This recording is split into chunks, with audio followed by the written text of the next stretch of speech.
আমি মনে হয় জেরি করে দেব। ইয়ে বস কিনবে আই তো আর এই বাড়িতে এক মুহূর্ত জন্য থাকতাম না, এখনই চলে যাই আমি। খালারে চকিল নাই, চলো। সেটাই। কেন বাবাজি কি হয়েছে? বসো। কেন কি হয়েছে বুঝেন না আপনি? আই কোটি হতে হলাম আর একটা স্ট্যাটাস আছে, সনাম জানলো ব্যবসায়ী করো লাগে আর ওটা বস্তা একটা কৃষক অশিক্ষিত মূর্খ হ্যাতে আইসে ইয়ানা আল্লাহ বই খাইতে আই তো খাইতাম না, যার গায়ে তো দুর্গন্ধ বেড়ায় হ্যাঁ তো লাগাই কেন বই খাই কর, হ্যাঁ আই তো খাইতাম না। খালারে চকিল নাই, চলো। জামাই বাবাজি চুপ থাকো। আরে জামাই বাবা চুপ থাকবে কেন? সে তো ঠিকই কইতেছে, ওটা তো চাষার ছেলে, ওর শরীর থেকে তো এখনো গোবরের গন্ধ আসতেছে। আমার সরল মেয়েটারে প্রেমের ফাঁদে ফালে তুই বিবাহ করছস, তোরে এই বাড়িতে দাওয়াত দিয়ে আনছি কেন জানস? একটা জিনিস বুঝাই, আভিজাত্য কি, সম্মান কি, সম্ভ্রম কি, তুই তো চাষা, তোর শিক্ষা দিতে।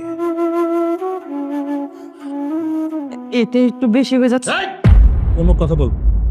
মা, আপনারা আমার মতো একটা সাধারণ মানুষকে নিয়ে নিজেকে মধ্যে ঝামেলা করেন না।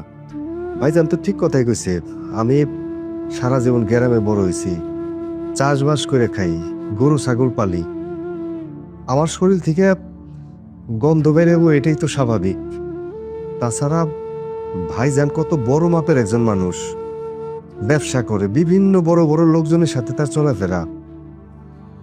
আমার মতো একটা মানুষের সাথে একসাথে বসে সে কেমনে খায়? তাছাড়া আপনার সাথে এক টেবিলে বসে খাওয়ার মতো যোগ্যতাও আমার নাই। আপনারা এক কাজ করেন, আপনারা খান। আমার অবশ্য খিদাও লাগছে। আপনি এক কাজ করেন, আপনি আমার একটু ভাত দেন, আমি নিচে বসে খাইতেছি। হাতে নিচে বুঝি কাক। জি ভাইজান, আপনারা খান, আপনারা টেবিলে বসে খান। কি হলো তুমি দাঁড়ায় আছো কেন? বসো। আর আর কিছু লাগবো না, আর কিছু লাগবো না। খান খান আপনারা।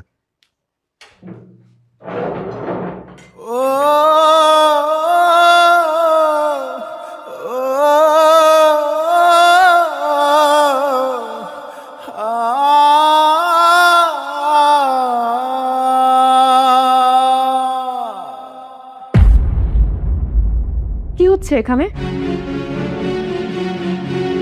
বাবা, মা, তুমি, তোমার মেয়ে জামাই সবাই টেবিলে বসে এত সুন্দর করে খাচ্ছ, আর আতিক কেন নিচে বসে খাচ্ছে?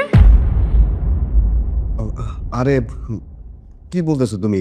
সমস্যা নাই তো, আমি নিজেই ইচ্ছা